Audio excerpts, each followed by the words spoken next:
Bem-aventurado é aquele que depende do Senhor e faz do Senhor o arrimo da sua sorte em 2016.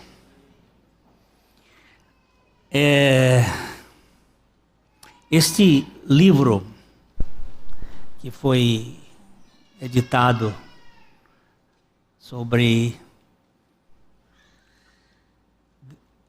Deus e Stephen Hawking, vale a pena.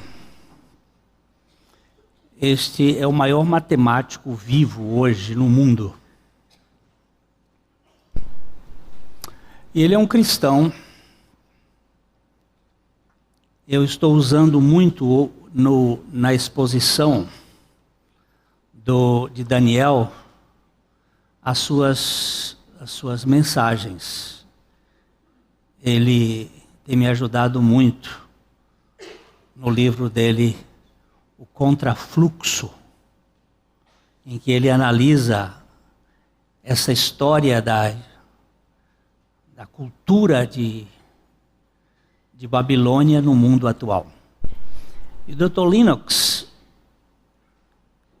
eu digo que ele é um velhinho muito enxuto, mas ele é da minha idade. Nós dois temos 70 anos.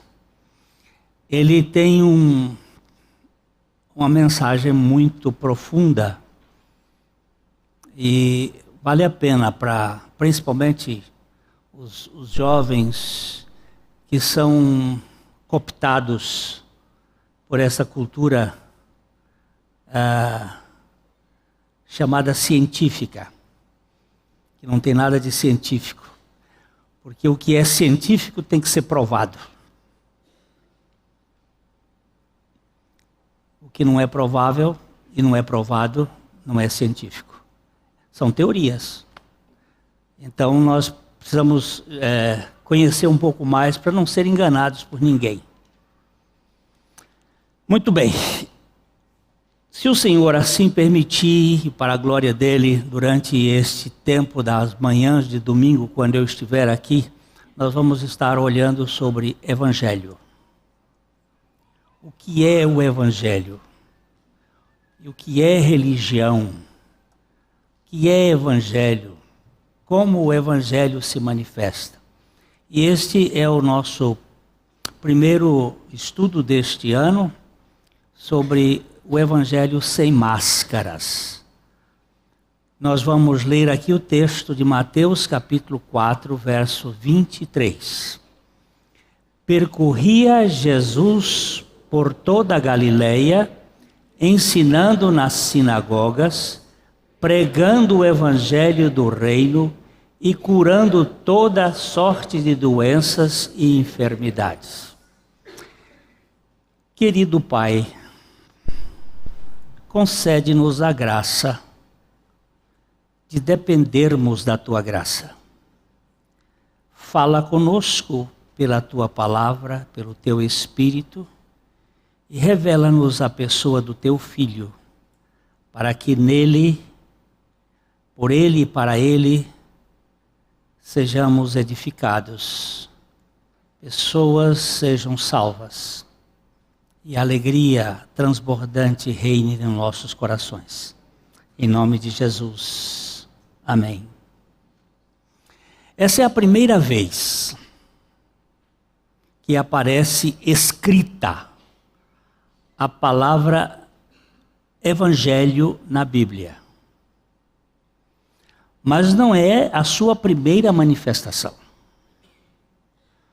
O Evangelho deu as caras logo que o pecado entrou no jardim do Éden e quando Deus fez o seu primeiro sacrifício para cobrir a nudez do casal envergonhado. O Evangelho já se mostrou vivo e ativo como a boa notícia da redenção. A Bíblia tem 66 livros. Ela só foi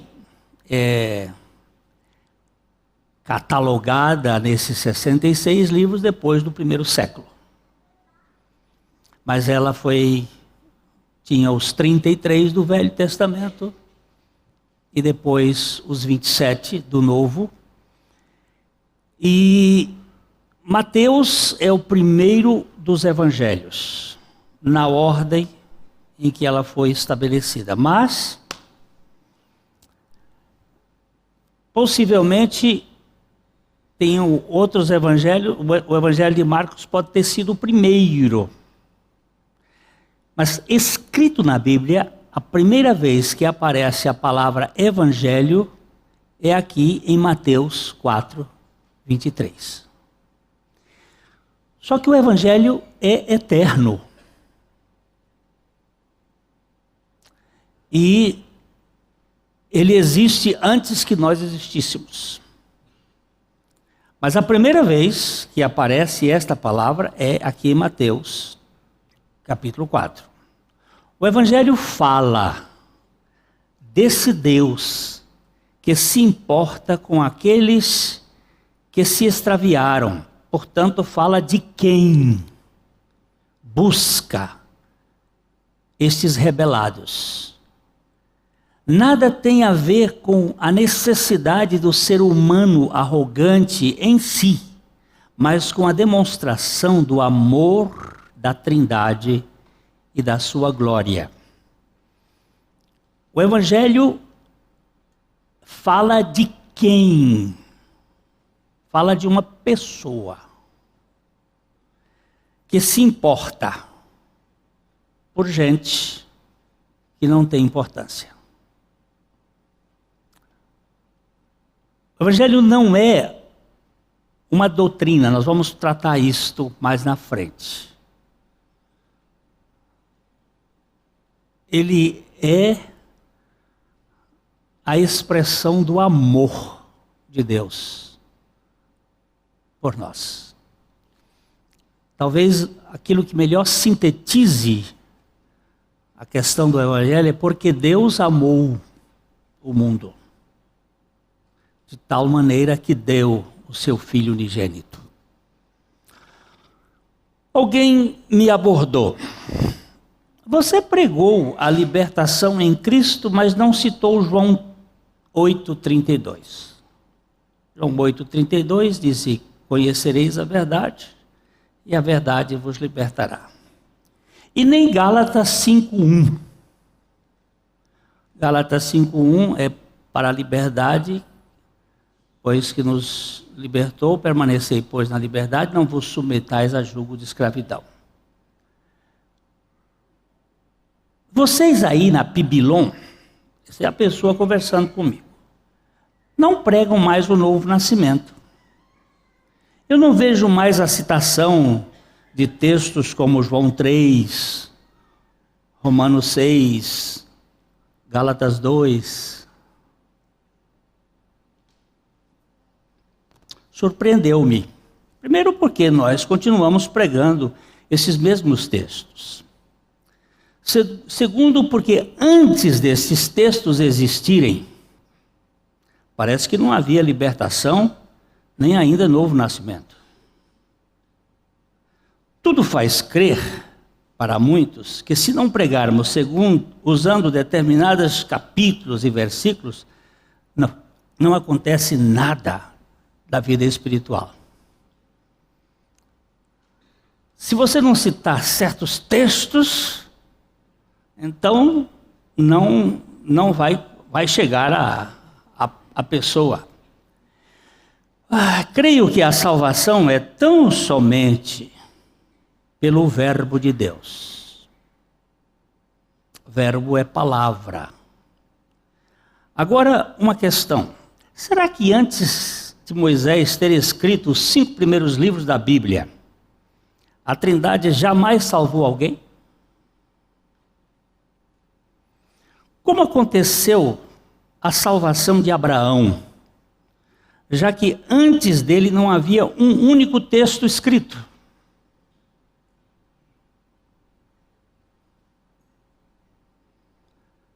Essa é uma realidade que precisamos entender, ou não?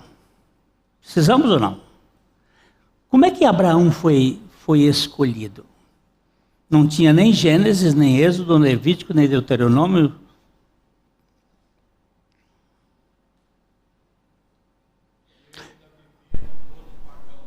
Hein? Ele vivia na fornalha do paganismo, no mundo pagão. Como foi que Deus falou sem Bíblia?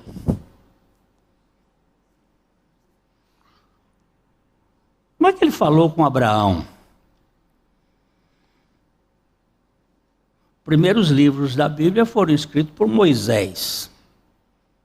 Moisés é mais ou menos 500, 400 e tantos anos depois de Abraão.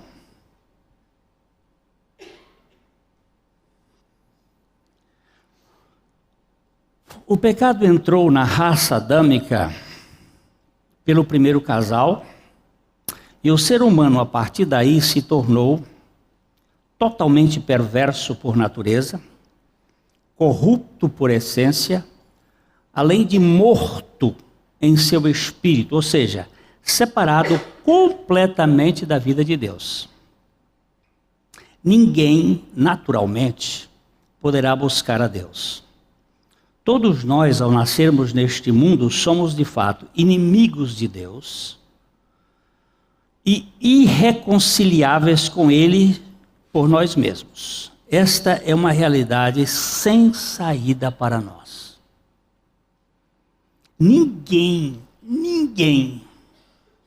pode buscar a Deus sem que Deus o busque primeiro. Vocês concordam com isso ou não? Porque tem muita gente que acredita que foi ela que chegou para Deus. Vocês já ouviram pessoas dizendo assim? Eu também já disse. Quando eu me converti, já viram isso? Foi você que se converteu ou foi Deus que converteu você?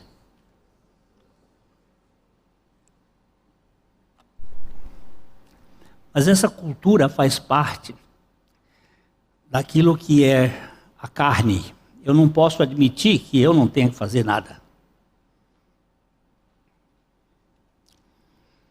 Se a obra da redenção for apenas através de textos escritos, certamente não haveria a menor possibilidade de salvação na era pré-diluviana.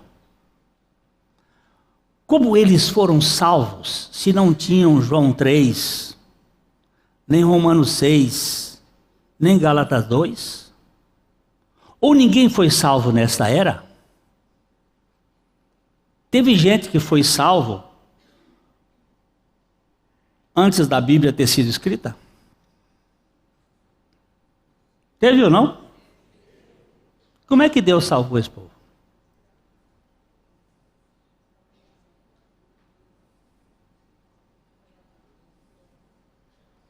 Nós temos que começar a desmistificar algumas coisas.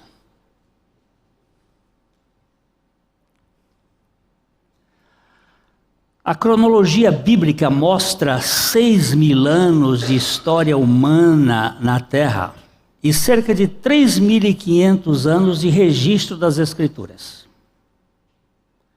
Será que durante esse tempo de mais ou menos 2.500 anos, Deus nunca salvou ninguém? E se salvou, como é que eles foram salvos?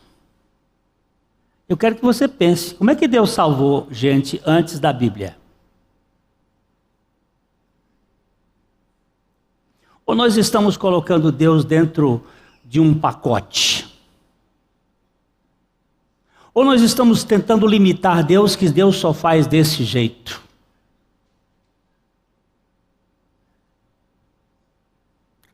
Eu gosto muito de Matthew Henry, quando ele diz, nós vamos ter algumas surpresas nos céus. Eu vou ter pelo menos 3 surpresas interessantes nos céus. A primeira é que eu vou ver gente que eu tinha certeza que não iria para o céu. A segunda é que eu não vou ver gente que eu tinha certeza que iria. E a mais impressionante de todas é que eu estarei lá. Eu fico olhando muito para estas questões que às vezes nós colocamos, que Deus só age desta ou daquela maneira. E limitamos a ação do Altíssimo.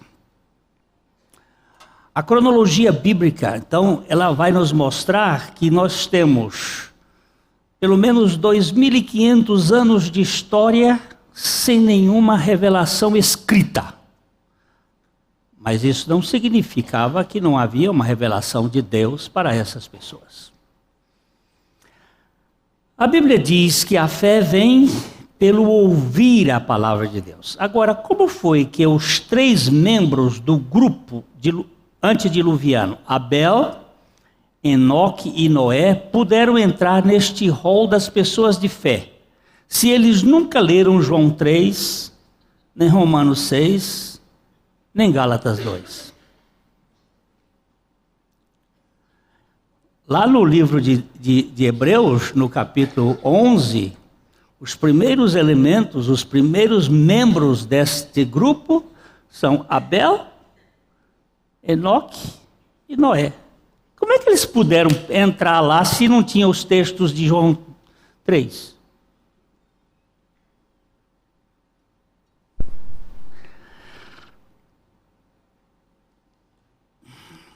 O Evangelho é de realidade eterna. Jamais esteve atrelado a qualquer estilo de interpretação ou condicionamento histórico. Quando se fala do Evangelho, fala-se de uma pessoa e não de um conceito. Não se trata de algo que fazemos, mas do que Deus fez. O Evangelho não está ligado a nós, está ligado a Deus.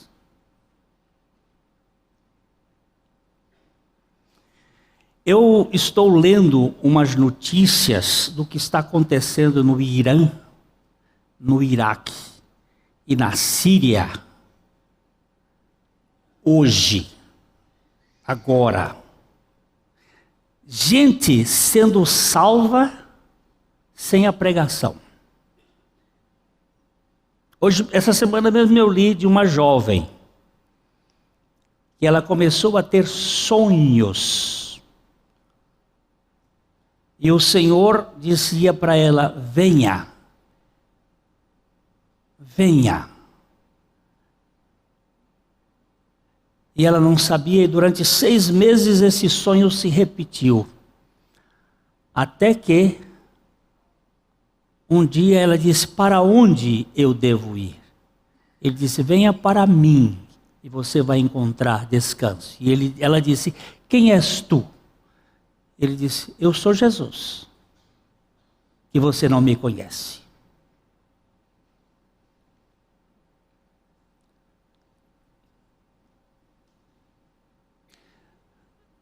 Qual é o maior pregador do Evangelho? Qual foi o maior pregador do Evangelho na década de 90 para 2000, no Irã, no Iraque, na Síria e nos países, na região ali dos palestinos? Qual foi o maior pregador? Mel Gibson. Deus usou Mel Gibson. Ele fez um filme, ele se dedicou a 10 horas de estudo por dia para falar aramaico com precisão.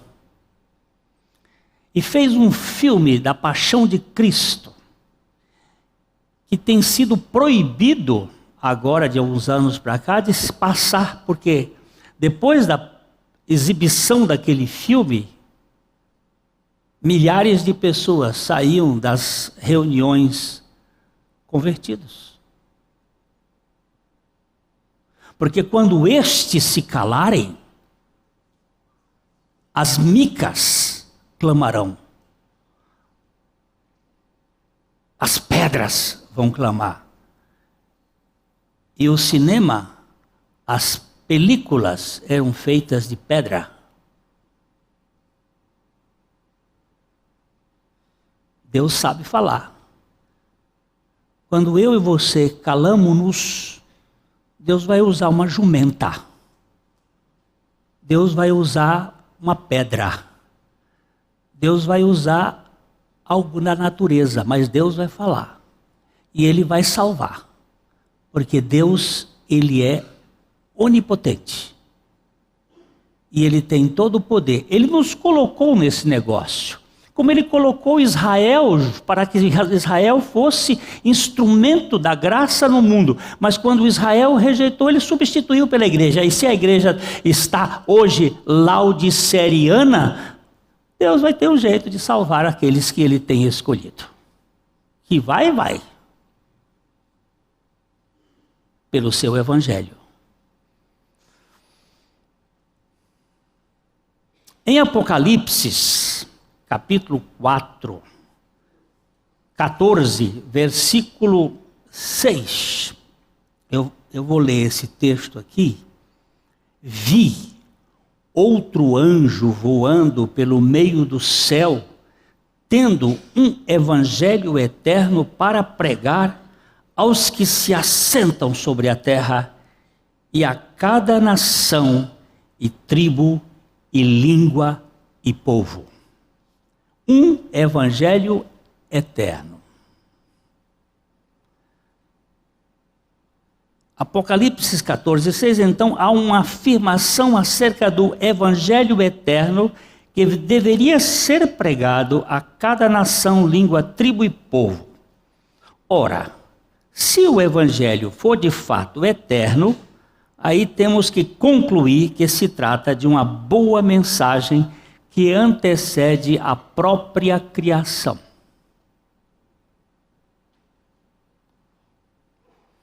Antes do princípio, portanto, antes da origem e queda da raça humana, Deus já se revelava Salvador.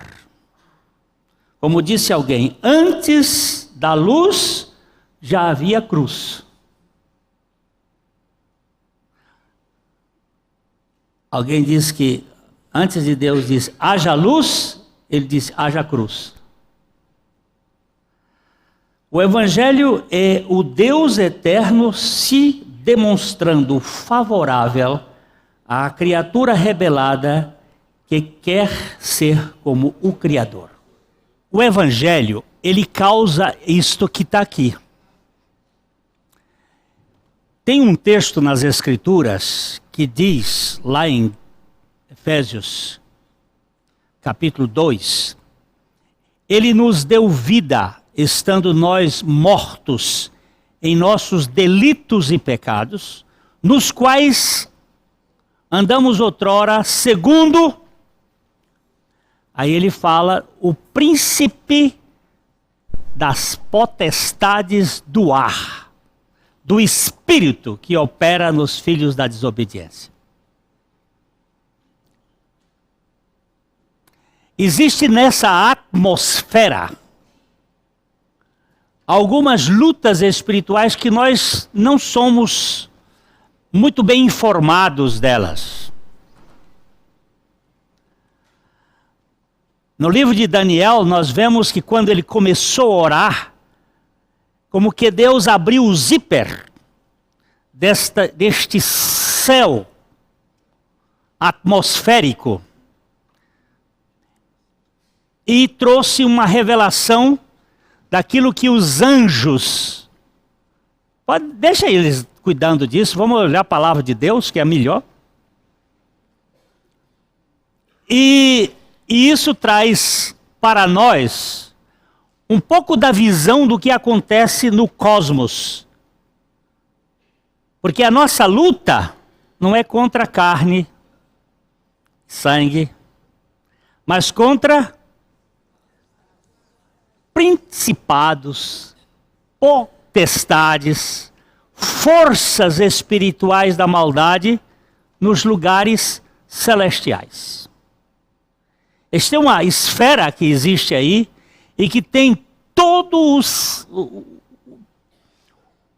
o desejo de roubar a palavra de Deus. Vocês se lembram que quando a Bíblia fala da semeadura, que o semeador saiu a semear, a primeira semente caiu na beira da estrada.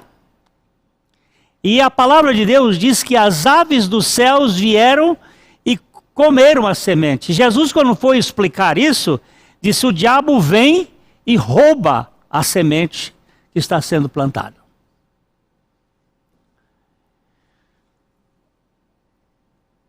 Às vezes você está pregando e acontece isso aqui. O cachorro do vizinho não deixa você pregar. Os meninos ficam todos endiabrados. Parece que eles estão em casa brincando. Na hora que começa a abrir as escrituras, aí para pregar o evangelho. Se for para pregar a religião, não tem problema não.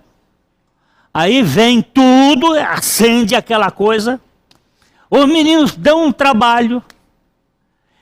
Um sono que cai, principalmente na turma mais velha. Dá uma soneira e é só bocejando. De vez em quando que eu estou pregando, eu começo a exorcizar. Você sabe por quê? Porque toda vez que você evangeliza, você exorciza. Porque está tirando as pessoas do império das trevas e trazendo para o reino do Filho do seu amor. Então é uma forma de exorcismo. E as pessoas são dominadas por preconceitos, por pensamentos pré-fabricados, e aí se tornam prisioneiras. E aqui nós temos exatamente isso aqui. Há um evangelho eterno que vai ser pregado. Quer nós queiramos, quer não. Deus vai continuar sendo soberano e salvando aqueles que pela sua graça Ele vai salvar. Ele nos colocou nisto. Porque Ele quis, não porque Ele precisasse. Ele não precisa de nós. Mas Ele nos colocou na pregação do Evangelho porque Ele quis. Para nos fazer cooperadores com Ele. E isso é um privilégio fora de série. Pois tanto, antes do princípio, antes da origem, nós já tínhamos um Salvador. Nós temos um Salvador eterno. O Evangelho não é qualquer esforço do ser humano para alcançar a Deus. É, sim, a misericórdia de Deus para poder alcançar o homem. Cristo Jesus é o Evangelho eterno e gratuito, em pele humana, a cata dos revoltados do Éden, para torná-los filhos do Altíssimo. Nós não somos... muito bem, apareceu... Agora eu posso falar um pouquinho mais baixo. Nós não somos... eminentemente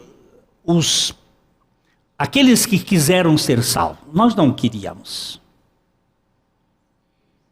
Mas Deus nos convenceu pelo seu Espírito. Nós fomos convencidos, através da palavra e do Espírito, a crer. E esse é um mistério, chamado mistério da fé, que não foi explicado até hoje. Porque dos 9 mistérios da Bíblia, só um foi explicado. O Espírito Santo resolveu explicar esse mistério. É o mistério do Evangelho. Quando Cristo foi para a cruz, nos atraiu a Ele, nos fez morrer nele e vencer Ele a nossa vida. Cristo em vós, a esperança da glória. Esse é o mistério explicado na Bíblia. Os outros mistérios da igreja, o mistério da redenção, da piedade, o mistério da fé, esses mistérios não foram ainda explicados. Mas se foi explicado o mistério do Evangelho, eu fico muito grato, porque isto é tudo que eu preciso. Segundo Pedro, o apóstolo Pedro, o Evangelho é sim uma pessoa. E a boa notícia, a boa nova do resgate feito por esta pessoa através do sangue, que 1 Pedro 1:20 diz, foi conhecido com efeito antes da fundação do mundo, porém manifestado no fim dos tempos por amor de vós. Trata-se do Deus humano, humanizando o homem desumano e soberbo pela mania de ser como Deus. É a salvação da independência arrogante do ser humano. Eu quero só fazer os tempos, o fim dos tempos começaram no Pentecostes. A partir do Pentecostes, nós estamos no fim dos tempos, nos últimos dias. De lá para cá, porque Jesus veio, foi encarnado, ele morreu, ressuscitou, ascendeu-se aos céus, assentou-se à destra do Pai, depois de ter realizado uma tão grande salvação, e vai voltar. A partir deste momento que ele foi assunto, nós o esperamos. Nós estamos nos últimos dias. Estamos esperando que ele, pelo seu governo, faça conhecer a mensagem do Evangelho ao maior número de pessoas. E nós somos esses parceiros dele nesta pregação. Mas este Evangelho é pela manifestação de Cristo. A boa nova do Evangelho tem a ver com a morte do arrogante ego, juntamente com Cristo crucificado, e uma nova vida mediante a sua ressurreição. A boa notícia não é de uma reforma ou evolução de Adão, mas da substituição do velho homem pelo novo. Não é uma reforma. Às vezes a gente pega os nossos filhinhos, assim, pequenininhos, você é um menino bonzinho, olha, para tentar seduzi-lo de que ele não tem uma natureza arrogante. Eu ouvi uma mãe fazer uma pregação para o filho de 3 anos. Ela disse assim: meu filho, você é meu filho e é filho de seu pai. Ainda quando ela disse filho do pai, eu queria ver que ela estava querendo mostrar que a natureza do pai também não era tão boa assim. Você é mau. Você é perverso. Mas isso é tão rude. A minha esperança, meu filho, é que Jesus vai trocar sua natureza. E o menino de 3 anos disse: mas como? Eu digo: olha o negócio do Nicodemos. Como pode ser isto? Nós temos um jovem que está hoje no Pará. Ele é um pregador do Evangelho. E a igreja onde ele está frequentando resolveu colocá-lo para ajudar na pregação para crianças. Então, a superintendente da escola dominical disse para eles: você não pode falar de cruz e de sangue aqui, porque isso traumatiza as crianças.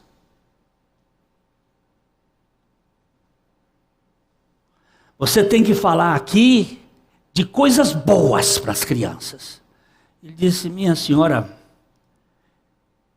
a coisa melhor que eu encontrei foi esse Deus que se encarnou para morrer numa cruz, para libertar a mim, a senhora e as crianças dessa nossa natureza perversa.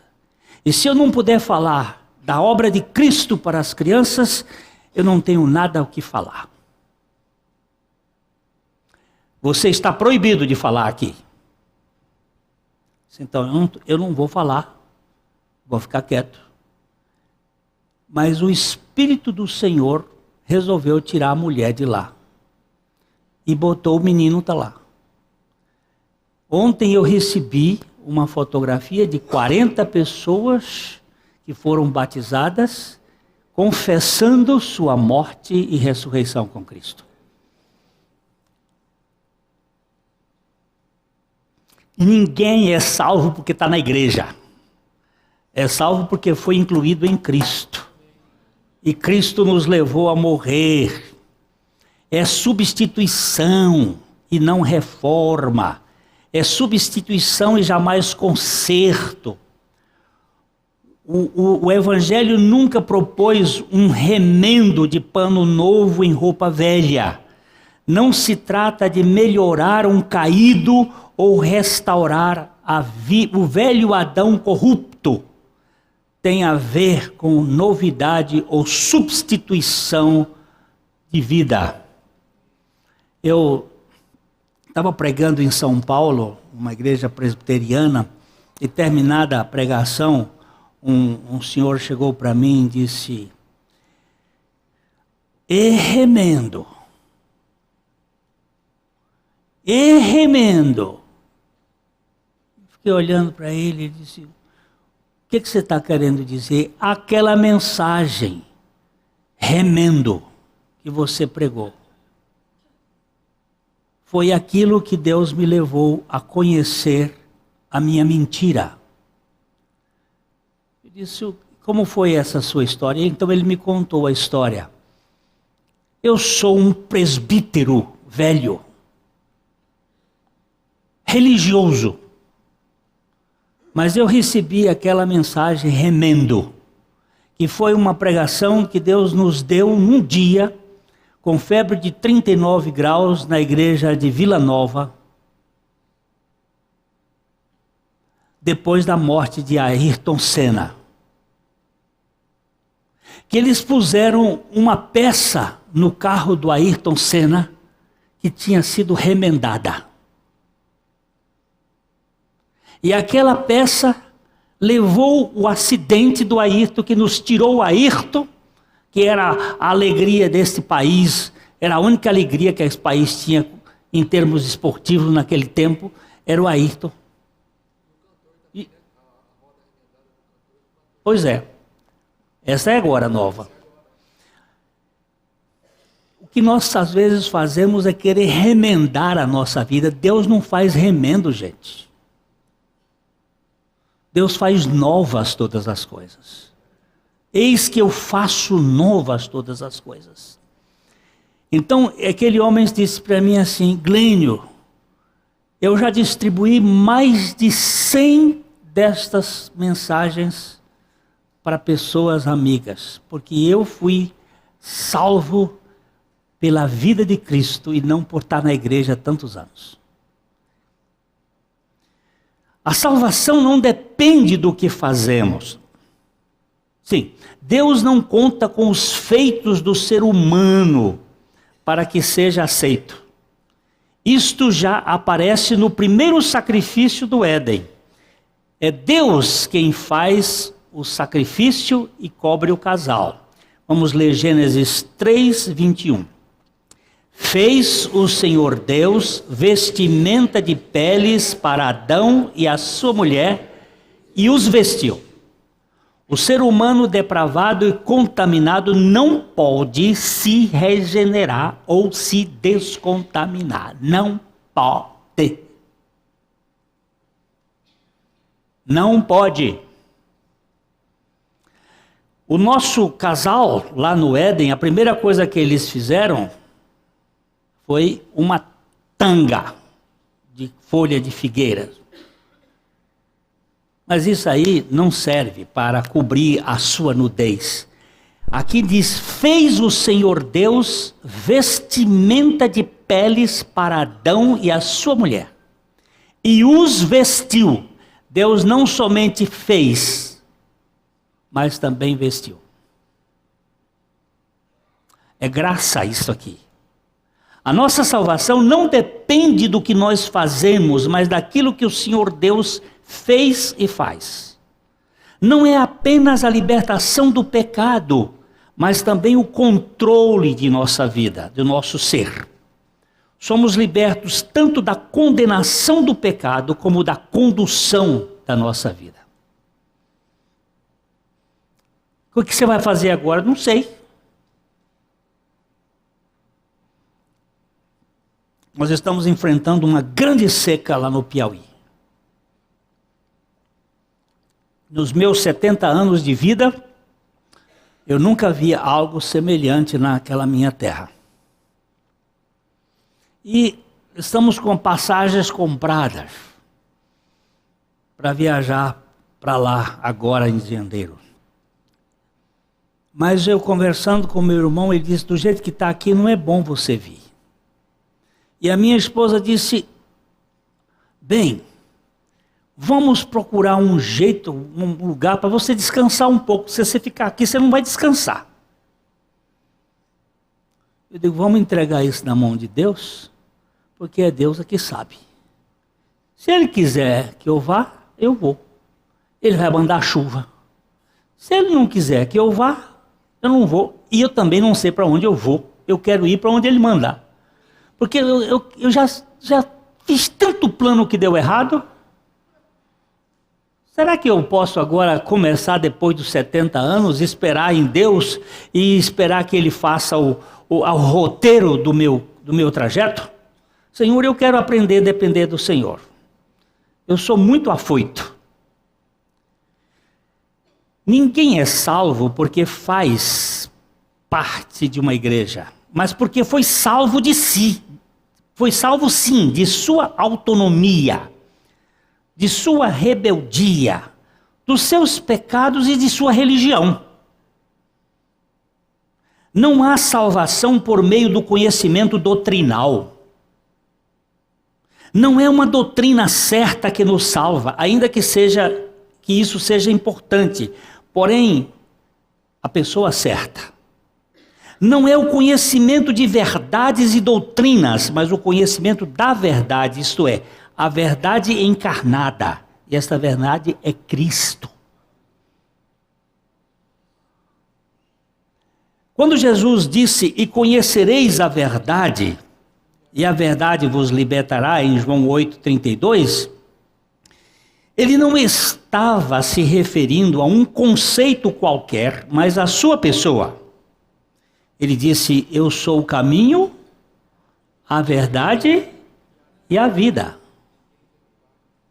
Ninguém vem ao Pai senão por mim. Então, não é uma verdade doutrinal. É uma verdade encarnada e uma verdade revelada. O fato de nós sabermos a Bíblia de cor e salteado não nos tira da perdição. Os fariseus no tempo de Jesus eram peritos nas Escrituras. Contudo, estavam distantes da salvação. Quando nós estávamos no pastoreio de uma igreja no Rio de Janeiro, nós tínhamos um adolescente. O pai desse adolescente era um militar. Um homem que esteve na guerra, um coronel do exército. Um homem que me deu muito trabalho nas pregações porque ele era taquígrafo. E ele anotava tudo. E depois ele me pegava de cacete. Mas era terrível. Ele conhecia a Bíblia como pouca gente. E um dia o filho dele me disse assim, pastor, o meu pai é apenas um espelho. Eu disse, o que você quer dizer com isso, Tiago? Ele disse, ele só reflete, ele não assimila nada.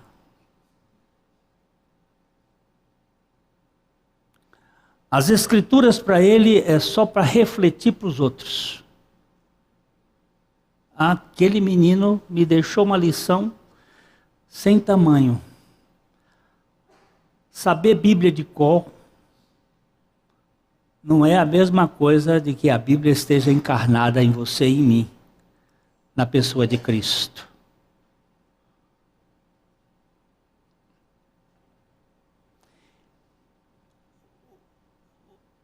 A turma dos fariseus no tempo de Jesus, eles eram doutores na exegese textual, embora ignorantes da vida espiritual. Ensinavam sobre a lei, mas não conheciam da graça nada. Eram os mestres do saber moral, mas tolos no que diz respeito ao viver relacional com a Trindade. A lei é santa, justa e boa. O pecador é impuro, injusto e mau. A religião usa a lei para que o pecador a cumpra. Todavia, ele é incapaz. Por isso, ao tentar cumpri-la, acaba se tornando um ator de teatro. Ele se esforça, contudo, todo o seu esforço é tolo e inútil. Tenta, mas... Saulo era um destes fariseus irrepreensíveis, embora estivesse irremediavelmente perdido. Eu perguntei para uma pessoa muito legalista, se Saulo tivesse morrido antes do caminho de Damasco, para onde ele ia? Ele virou e disse, para o céu. Eu digo, meu amigo, só se for da boca da onça. Para o céu. Ele disse que sem Cristo ele não era coisa nenhuma.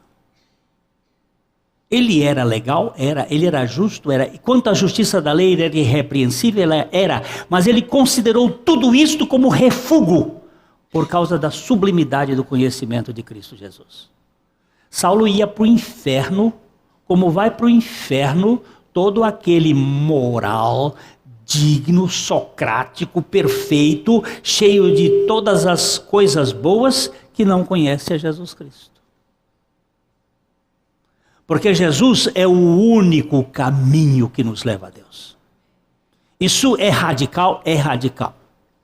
Eu falava aqui na Universidade de Londrina, num curso de Direito, sobre essa radicalidade, e o professor disse assim, Glênio, eu pensei que você fosse mais moderno, mais atual. Você é muito quadrado. Eu digo, é verdade. Sou quadrado mesmo. E quadrado não rola. Bate no chão e fica. Quem fica aí rolando para lá e para cá é bola. Fica rodando para cá. Eu sou quadrado. Eu não vejo em Buda, ainda que Buda tenha dito muitas coisas boas, ele não foi para uma cruz e assumiu a natureza humana e disse, eu vou morrer a sua morte. Eu não vejo isso em Confúcio, eu não vejo isso em Maomé, eu não vejo isso em Lao Tse, eu não vejo isso em ninguém, eu só vejo isso em Jesus.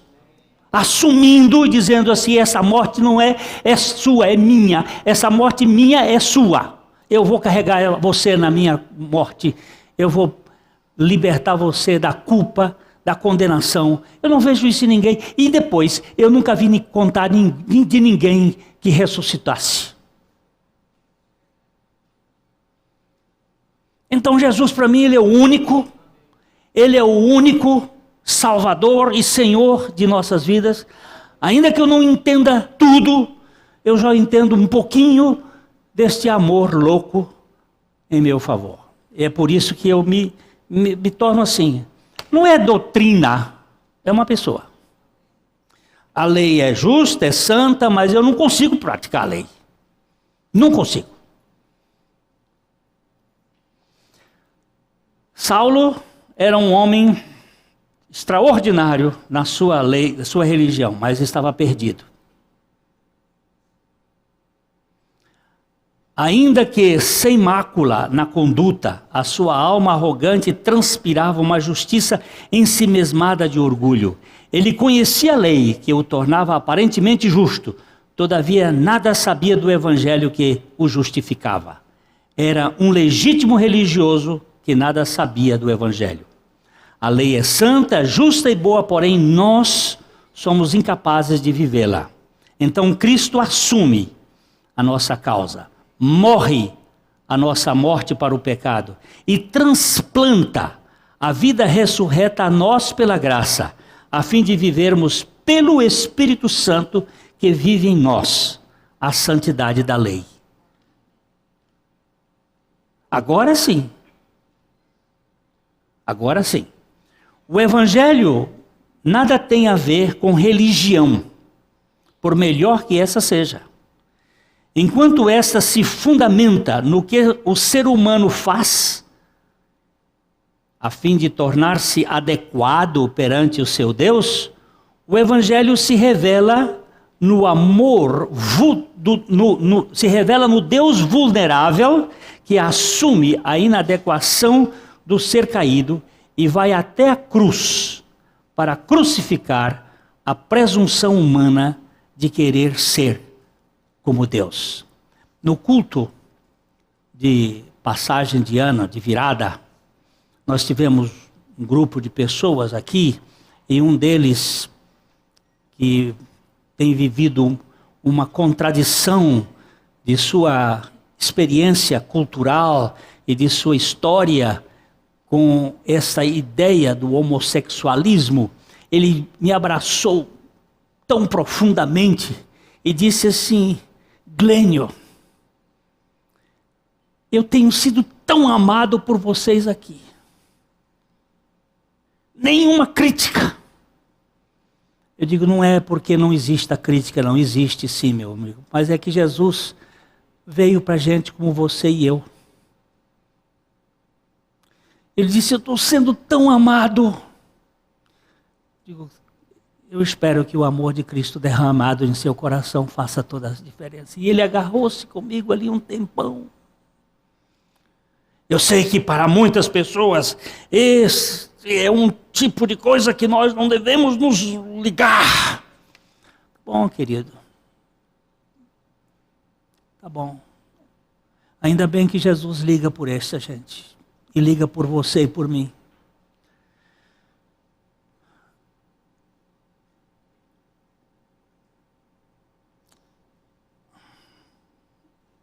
Alguém já disse, a religião é exatamente como uma perna mecânica. Não tem calor nem vida. Embora ajude o sujeito a claudicar por aí, nunca se torna parte dele, além do que é preciso ser colocada todas as manhãs. A religião é um arranjo para o caos moral, mas não resolve a questão. É uma perna mecânica. O Evangelho não é vida. Hoje, quando eu vinha subindo aqui, a irmã Ingrid vinha com o andador dela para subir aqui. E eu disse, ela disse, tá pesado, tá difícil. Ainda bem que tem gente que inventa esses trambolhos para a gente andar. Eu segurei ali na ponta do andador para ela subir. Eu digo, é a terceira perna? Ela disse, não, é a quarta. É a quarta perna. Essa perna mecânica que ainda faz, esse andador e que ainda faz com que ela ande. Mas o Evangelho não é perna mecânica e nem andador. O Evangelho é Cristo andando em nós. É a vida de Cristo. Em vasos de barro, como foi cantado hoje aqui, como nós somos frágeis, mas Ele resolveu fazer isto. O Evangelho é a vida de Cristo fluindo nos filhos de Deus. Não se trata de um implante de membros, mas de um transplante de vida. Não é um mero enxerto de um galho bom numa cepa ruim. É a imputação da justiça de Deus após a amputação da arrogância do homem. A morte do ego na cruz antecede a doação da vida ressurreta de Cristo. Primeiro morre, depois a vida de Cristo vai ser colocada em nós. Não é um remendo. A boa ordem é, vamos ler Romanos capítulo 5, verso 10. Porque se nós, quando inimigos, fomos reconciliados com Deus mediante a morte do seu Filho, muito mais estando já reconciliados, seremos salvos pela sua vida. Irmãos queridos, nós não somos salvos pela morte de Jesus. Pela morte de Jesus, nós fomos justificados. Nós fomos reconciliados com Deus. Foi tirado de nós aquilo que nos separava dele. Agora, pela ressurreição, nós fomos salvos. Nós somos salvos pela sua vida, a vida da ressurreição, a vida que não pode mais acabar. Não há, isto é evangelho, não mais eu, mas Cristo. Não há vida de Cristo sem a morte do velho Adão. Também o cristianismo não é uma mistura de humanismo com judaísmo, mas a substituição do eu por Cristo. É isto aí. E amém.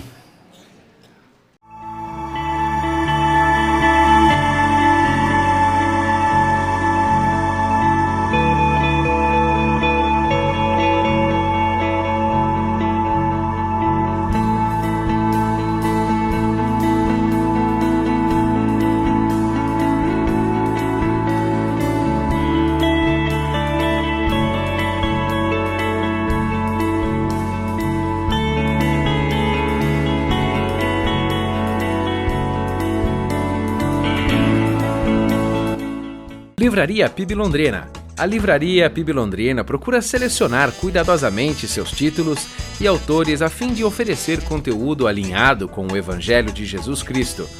Bíblias, livros de teologia, filosofia, devocionais, literatura infantil, biografias, comentários bíblicos e muito mais. Dispomos também de um acervo de CDs e DVDs das quase 4.000 mensagens ministradas na primeira Igreja Batista em Londrina. Visite a Livraria PIB Londrina e conheça ainda mais. Livraria PIB Londrina, de segunda a sexta, às 13h30 da tarde, às 6 horas. Endereço: Avenida Paraná 76A, próximo ao Calçadão, no centro de Londrina. Ligue para 3372-8921 e acesse o site www.livrariapiblondrina.com.br.